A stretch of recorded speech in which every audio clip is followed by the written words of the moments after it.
الحمد لله رب العالمين والصلاة والسلام على رسوله الكريم محمد وعلى آله وأصحابه أجمعين وعلى من تبعهم بإحسان إلى يوم الدين. اما بعد. حضرات محترم، یہ ضروریات دین کورس کا سبق نمبر 67 ہے. اس کا موضوع ہے اچھے اور برے اخلاق. یہ اس موضوع کا دوسرا حصہ ہے. یہ سبق 4 نکات پر مشتمل ہے. نمبر 1 زہد، قناعت، دنیا کی محبت اور لالچ. نمبر 2 بخل، اسراف، میانہ روی اور سخاوت. نمبر 3 صبر اور شکر. نمبر 4 خوف، تقوی، حیا اور رجا. اس طرح اس سبق میں کل 14 اخلاق کی تفصیل آئے گی. اب ان کی تفصیل سمجھیے. نمبر 1 زہد، قناعت، دنیا کی محبت اور لالچ. نبی اکرم صلی اللہ علیہ وسلم کا ارشاد ہے، دنیا کی محبت ہر گناہ کی جڑ ہے. جس چیز میں فی الحال مزہ ہو اور آخرت میں اس کا فائدہ نہ ہو وہ دنیا ہے. اس حدیث سے معلوم ہوا کہ ہمارے اندر جو خرابیاں ہیں ان سب کی اصل بنیاد دنیا کی محبت ہے. اگر اس کا علاج ہو جائے تو سب خرابیاں دور ہو جائیں گی. دنیا کی چیزوں کی طرف کچھ نہ کچھ میلان تو طبعی طور پر ہوتا ہی ہے، لیکن اگر یہ میلان اس حد تک بڑھ جائے کہ دین کے کسی حکم پر عمل کرنے سے روک دے تو یہ دنیا کی وہ محبت ہے جو تمام گناہوں کی جڑ ہے. بقدر ضرورت دنیا کمانا جائز ہے، لیکن گناہوں سے بچ کر. دنیا کی محبت اور لالچ برے اخلاق میں سے ہے، اور اس کے مقابلے میں زہد، قناعت اچھے اخلاق میں سے ہے. زہد کے معنی ہے دنیا سے بے رغبتی ہو اور آخرت کی رغبت ہو. زہد کا یہ مطلب نہیں کہ دنیا کی سب لذتوں کو چھوڑ دے، بلکہ مطلب یہ ہے کہ دنیاوی لذتوں میں انہماک نہ ہو.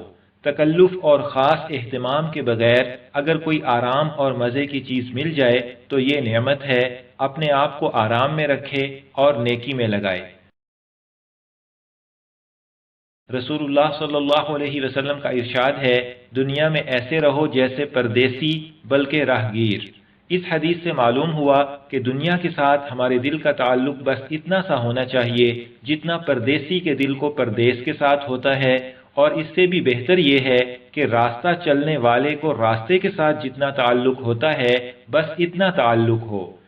اور نبی اکرم صلی اللہ علیہ وسلم کا ارشاد ہے، 2 بھوکے بھیڑیے بکریوں کے ریوڑ کو اتنا نقصان نہیں پہنچاتے جتنا نقصان مال اور بڑائی کا لالچ آدمی کے دین کو پہنچاتا ہے.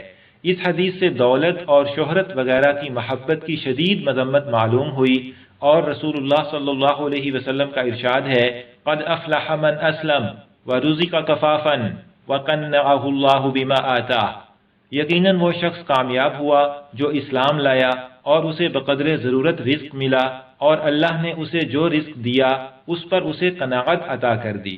اس حدیث سے معلوم ہوا کہ بقدر ضرورت رزق پر خوش ہو کر اسی میں گزارا کر لینا اور زیادہ کا لالچ نہ رکھنا یہ کامیابی کا قریبی اور آسان راستہ ہے. اور نبی اکرم صلی اللہ علیہ وسلم کا ارشاد ہے، اللہم اجعل رزق آل محمد قوتا. اے اللہ آل محمد کا رزق گزارے جتنا کر دے. اس حدیث سے معلوم ہوا کہ رسول اللہ صلی اللہ علیہ وسلم نے اپنے خاندان کے لیے بس اتنا رزق ہی پسند فرمایا ہے جس میں گزارا ہوتا رہے. دنیا کی محبت اور لالچ کا علاج یہ ہے کہ موت کو بہت یاد کیا کرے اور مدتوں کے لیے منصوبے اور سامان نہ کرے اور اپنا خرچ گھٹائے تاکہ زیادہ آمدنی کی فکر نہ ہو. نمبر 2 بخل، اسراف، میانہ روی اور سخاوت. حضرات محترم، جس چیز کو خرچ کرنا شریعت یا مروت کی روح سے ضروری ہو اس میں تنگ دلی کرنا بخل ہے. شریعت کی مخالفت میں مال روک رکھنا گناہ ہے، اور مروت کی مخالفت میں مال روک رکھنا گناہ تو نہیں لیکن بہتر بھی نہیں. جہاں خرچ کرنے کی شریعت نے اجازت نہ دی ہو وہاں خرچ کرنا اسراف اور فضول خرچی ہے. بخل کا علاج یہ ہے کہ دنیا کی محبت دل سے نکالے جیسے اوپر ذکر کیا گیا، اور خرچ کرنے کی جگہ اپنی طبیعت پر جبر کر کے خرچ کریں. اور اسراف کا علاج یہ ہے کہ خرچ کرنے سے پہلے اچھی طرح سوچ لیں، جہاں خرچ نہ کرنے سے واقعی کوئی نقصان ہو وہاں خرچ کریں، اور اس بارے میں معیار شریعت کو بنائیں اور رسم و رواج کی پابندی بالکل چھوڑ دیں. بخل اور اسراف کے درمیان معتدل درجہ میانہ روی کا ہے. اللہ تعالیٰ کا ارشاد ہے، وَلَا تَجْعَلْ يَدَكَ مَغْلُولَةً إِلَىٰ عُنُقِكَ ولا تبسطها كل البسط فتقعد ملوما محسورا، اور نہ تو ایسے کنجوس بنو کہ اپنے ہاتھ کو گردن سے باندھ کر رکھو، اور نہ ایسے فضول خرچ کہ ہاتھ کو بالکل ہی کھلا چھوڑ دو، جس کے نتیجے میں تمہیں قابل ملامت اور کلاش ہو کر بیٹھنا پڑے۔ اور اللہ کے خاص بندوں کی ایک خوبی کے بارے میں ارشاد ہے، الذین اذا انفقوا لم یسرفوا ولم یقتروا وکان بین ذلک قواما، اور جو خرچ کرتے ہیں تو نہ فضول خرچی کرتے ہیں نہ تنگی کرتے ہیں، بلکہ ان کا طریقہ اس افراط و تفرید کے درمیان اعتدال کا طریقہ ہے۔ سخاوت کا مطلب یہ ہے کہ جس چیز کی اپنے آپ کو ضرورت نہ ہو وہ دوسرے کو دینا، خواہ دوسرے کو ضرورت ہو یا نہ ہو، اور اگر اپنی ضرورت روک کر دوسرے کو دے تو یہ سخاوت کا اعلیٰ درجہ ہے، اسے ایثار کہتے ہیں۔ اللہ تعالیٰ کا ارشاد ہے وَيُؤْثِرُونَ عَلَىٰ أَنفُسِهِمْ وَلَوْ كَانَ بِهِمْ خَصَاصَةٌ، اور اپنے آپ پر ترجیح دیتے ہیں اگرچہ ان پر تنگ دستی کی حالت گزر رہی ہو۔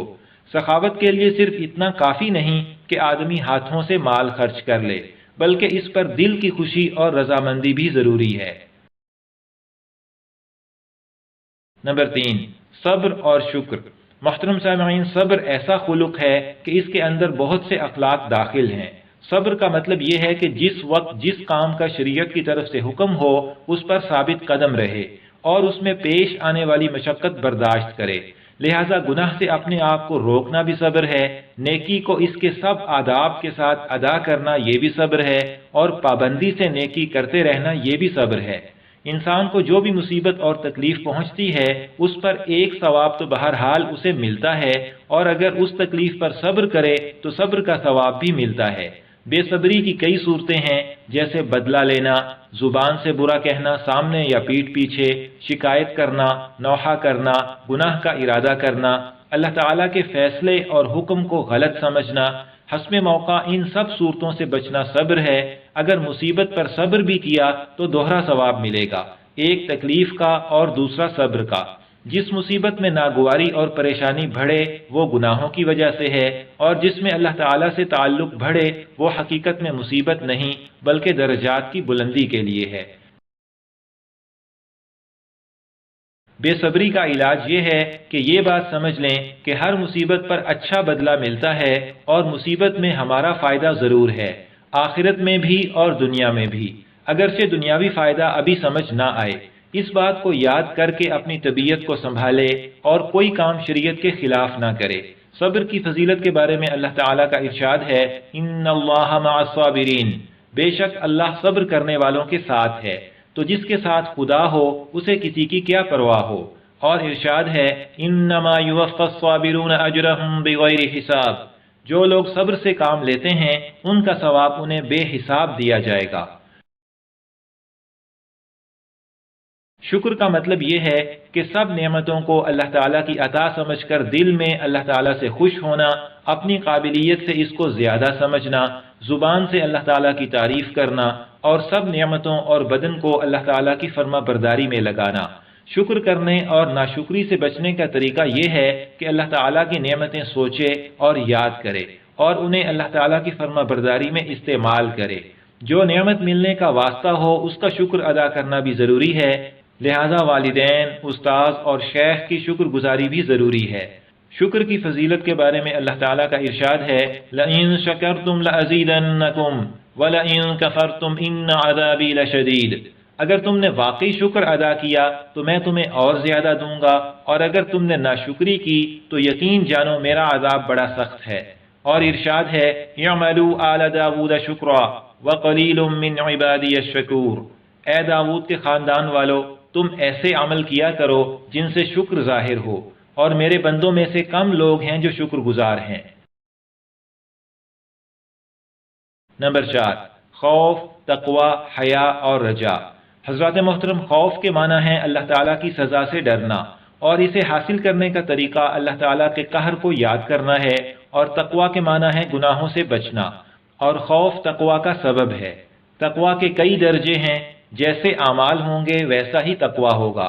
تقوی میں ترقی ہونے سے ایمان میں بھی ترقی ہوتی ہے۔